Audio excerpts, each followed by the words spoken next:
उन्हाळा आणि रमजान महिना सुरू झाला आहे।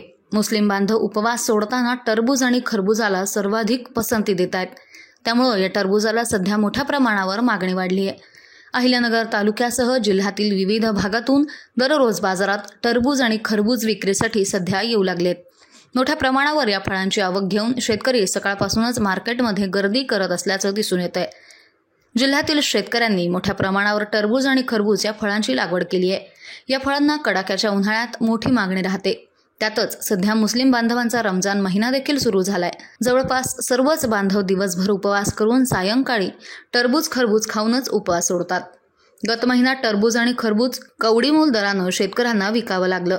मात्र सध्या रमजान महिना आणि उन्हाळा एकाच वेळी आल्यानं या फळांच्या मागणीत दररोज वाढ होऊ लागली आहे। दररोज विविध वाहनांतून ही फळे विक्रीसाठी सकाळपासूनच शेतकरी येत आहेत। गत महिन्याच्या तुलनेत या महिन्याच्या सुरुवातीपासूनच शेतकऱ्यांच्या या फळांना बऱ्यापैकी भाव मिळू लागलाय, असं घाऊक फळ विक्रेते समीर शेख यांनी सांगितले। टरबूज आणि खरबुजाला मागणी वाढली आहे, त्यामुळे भावात तेजी आहे। आवक कमी झाल्यानंतर टरबूज खरबुजाच्या भावावर परिणाम होतोय।